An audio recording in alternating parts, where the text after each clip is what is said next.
Welcome to another video. This is an exciting video because in this video, I'll be taking you through my daily routine to scaling my dropshipping store to six figures. In this video, I'm going to do a deep dive in what I do in terms of finding winning products, validating those products, and testing them. So without further ado, let's dive right in. So first of all, what is a winning product? So there's many definitions of a winning product. The most that you'd hear around is that it is a product with a high demand, low competition, and can be profitable. You may also hear that a winning product is a product that is trending, or that it solves a problem, or that you can come up with multiple different angles for, and so on and so on. In my opinion, a winning product is not just trends, as in it's not just a product that's trending, but it's a product that can be scalable, brandable, and a problem solver, or a product in high demand. So the reason I say or a product in high demand is because I have seen in my recent experience in dropshipping that there are products that have done pretty well without solving a problem, but because they are in high demand. So you could either substitute a problem solving product with a product that's in high demand if the product is a winning product. So before we dive into what my daily routine is in terms of identifying winning products, I think what's important to make note of is my setup. I think this is the foundation of finding winning products because it allows me to plan before actually starting my day or before actually starting my routine. And so, as you know, failing to plan is planning to fail. And a tool that I use to help me with my planning and organization is Notion. Notion is a note-taking app. I believe it's probably one of the best note-taking tools out there. It's a web app application and also a app application you can have on your phone. I may do a deep dive into Notion, how I use Notion to actually structure my entire life, believe it or not, later on. Later on. So if that's something you'd be interested in, which I think is super cool, do leave me a note in the comment section. But if you want to get an idea of what Notion is, how to use Notion, there are tons and tons of resources on YouTube that you can go and follow. It's also, I must add, a free tool. No brainer. I also use ChatGPT. I leverage ChatGPT for efficiency and just to speed things up, really. So I'll be taking you through how I use all of these tools. First of all, how I set up, because I think that's the fundamental for my routine. And my setup is a six-figure plus setup. And once I've taken you guys through this, you see the benefits of why it's so important to make sure that you are setting up this way. So I'll be giving you an overview of my structure. And as I said, it's efficient, scalable, and it's easily integrates with tools like ChatGPT. And this is the purpose of Notion and why Notion is so good. So let's take a detour into Notion. So this is the Notion app. As I said, I'm not going to do a deep dive now. I may do in the future. So what we're looking at right now is my structure. I have a list of headings. I have categorized these headings into toggles. And the reason toggles are so good is that it makes your page neat, easy to understand, easy to review, and also easy to store and review data. So what are we looking at? So we've got different headings. The first one is product. Quite simply, product is just a short description and an image of the products you are currently testing. So if I was to test a product, if I was to identify a product that I want to find out if it's a winning product, if I'd like to validate this product, I would put a short description of the product within here. So, oh, I can't type. But what you do, you just go in and then you just type a short description of the product and you'd also embed an image. So this is simple. If, for instance, you are testing a beauty product, you'd come in here and say the product is a, I don't know, lip gloss, for instance, and it enhances your lip and gives you those puffy lips that all of these girls nowadays want to have. You can just list it down. You can list out different variations of your product if there is any, and so on. Keep it simple, 3 lines max. This is just to give you an overview of what a product is and just for quick reference. The next tab we've got here is the product research tab. This is probably one of the most important sections when it comes to validating your product because the product research tab requires you, or the product research phase requires you to gather insights, identify your unique value proposition, your customer desires, pain points, and competitor analysis. You can, and obviously during this phase of product research, you would have to do the research to identify these key points. I will be taking you through what I do for each and every one of these points, but this is just to give you an overview of the structure. So once you've done your product research, you are going to collect those data and put them in this section. The next section is the ICP. This is the ideal customer profile. This is where you identify who your target audience is, and then you then break that down into a detailed demographic and a psychographic breakdown. So that's name, for instance, age, where they live, what they do, what platform they're on, their desires, their pain point, what have they currently tried, what has worked, what has not worked. And this will just give you a profile of who you're going to be selling to. The next section is competitors. This is where you reference competitors' ads, competitor stores, and different strategies that they've taken. So this is good for competitor analysis. This is good for you to have a reference, have an idea of what's actually working and how you can do it better and do it differently. So the next one is ad creatives. As you can see, these are all pretty straightforward. When you're working on your ad creative, this is where you're going to store your ad script. This is where you're going to plan your hooks. This is where you're going to plan different angles, different themes that you're going to use. You put all of that data in here. Then you have content where you, as you can see, for example, is um, ads that competitors are running, ads that you've seen that have performed well, or you think are really good ads, just to give you some inspirations and references for visual. Then you've got the product page. This is where you start to map out your plan for working and building your Shopify product page. So this is where you would create a draft based on all the information you've gathered here. So these things all connect. So based on all the information you've gathered here, you will then come to this section, this phase where you plan out your Shopify products page, and you've been working on things like above the fold and below the fold. I will be doing a deeper dive into each one of these phases, what I do, and how I go around planning and leveraging ChatGPT to actually get the product page up and running quickly. The name of the game here is speed and efficiency. You want to be finding winning products, validating winning products, and testing winning products quickly.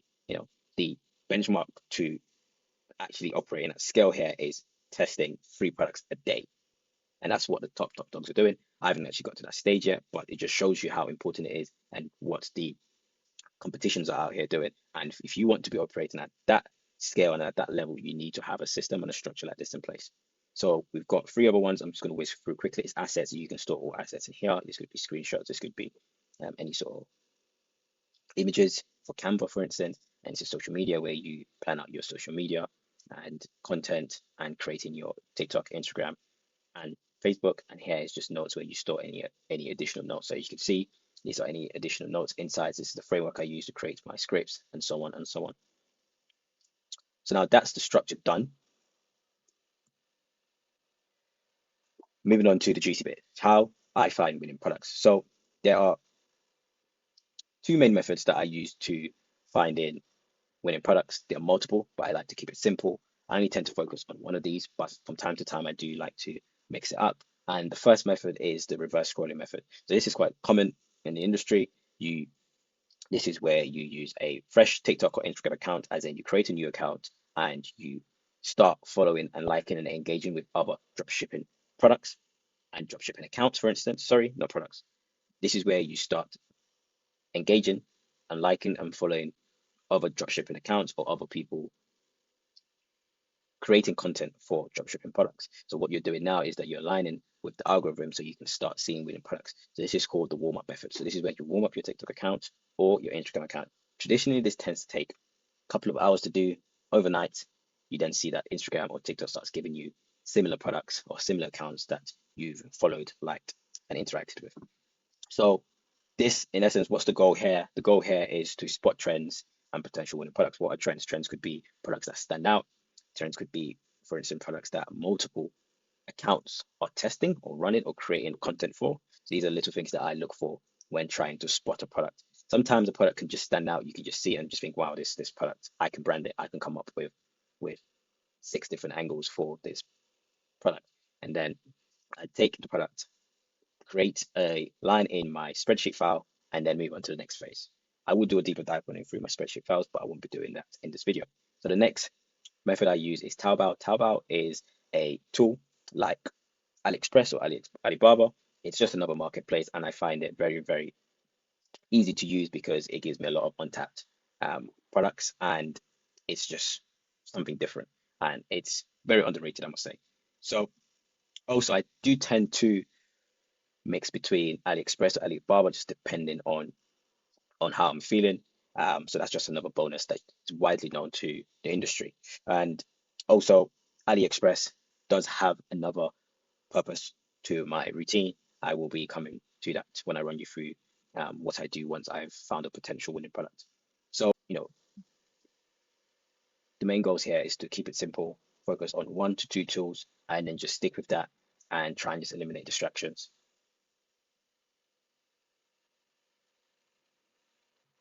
Okay, so you've done the reverse method, or you've scrolled on Taobao for about 30 minutes to an hour and you found a potential product. What I tend to do at that stage is that the best thing I do once I have found a potential winning product to be able to validate this product is to check on Amazon. Amazon is one of the biggest marketplace, and majority of the time, if you find a product and it's being run on Amazon, it's a big indicator that it is a potential winner. So what I do is I'll check on Amazon for the product. If there is someone running the product, Amazon allows you to look at the reviews, so you can look at the amount of reviews, and you can also see the amount of demand. So Amazon tells you how many has been bought in the last 10 days, 30 days, and so on. So this is a very, very important indicator. It's not a showstopper. So if you've seen a product and it's not being run on Amazon, or it is being run on Amazon, but not by a lot of people, and there's not a lot of reviews and demand, this is not a problem. You can then move on to the next step, which is where you search on Facebook ads, Meta, to see if there's anyone actively running ads on these products. So traditionally, you want to look for products that has 2 to 3 people running ads currently actively. That's a good indicator. If there's more, then it becomes a bit sketchy because this just means that there are some big players in the space for this product, and you don't really want to be competing with guys that have a 10K ad budget, for instance. So you just be wasting your time. So if you've searched on Meta and you've seen that there are people running ads, and also you've seen that there is a few people selling the product on Amazon, these are 2 key indicators that you are up to something here with this product. So once you've done that, you then want to analyze the competitive reviews, try and access the people running ads, their product pages, see what angles they're taking, their market positions, see their ads, review them, take notes, put all of this information. What I tend to do is that I put all of this information into my spreadsheet, just to store and then come back to. So indicators for success here are high demand, solving pain points, and a huge branding potential. I include a huge branding potential because, in my opinion, my strategy to dropshipping in general is to find winning products and validate them, test them, scale them, and brand them. I am operating in the branded dropshipping niche, and I think it's just the best. It's different, and it just allows you to have more equity for your time that you're putting in, and it's just better than focusing on trending products or one-hit wonders. So how do I leverage ChatGPT? So I use AI for sentiment analysis on custom reviews. So if I've found the product on Amazon, I will copy out the reviews, put it into a Word doc, put all my general analysis and research into a Word doc, and input it into my prompt and put that into ChatGPT for sentiment analysis. I also use that data to generate ad hooks, angles, and copy. I tend to stay away from the copy because I want to do that myself because ChatGPT isn't strong yet in creating good copy. So I just get some good ad hooks, good angles, and in Notion, I create the copy myself. I also use AI to expand product research with competitor insights that I've gathered. And the benefit of this, it speeds up the ideation process and it provides a new perspective on the data I have gathered. So the next step after validation is ordering the products, quality testing. I tend to order the products directly from Amazon just because it gives me fast shipping times through Amazon Prime. But if you can't find the product on Amazon or you don't have Prime where you are, you can check AliExpress or contact your supplier directly to see if they can send you a sample product. So once you've ordered the product while the product's on its way, you then want to confirm that your supplier can source the product. And then whilst the product is on its way and you've confirmed that you could source the product, you then want to focus on creating ad creators for this product.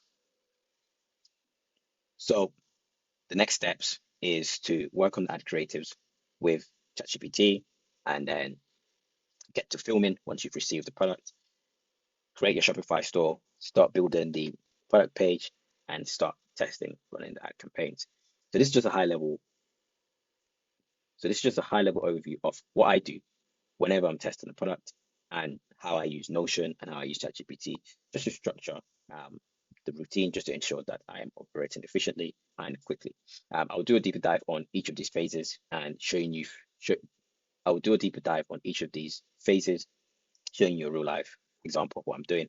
I am documenting a product I'm currently testing, and this is a Valentine's Day product. So do stay tuned for that. I'll obviously giving you guys the um, overview once I've tested the product, but it would be raw, unfiltered. You get to see what I've done and how I actually follow these steps to see and test this product that I'm currently working on. So I hope you found this video useful. If you did, drop me a like, leave me a comment, let me know what you think, and make sure you share and subscribe, and I'll catch you in the next one.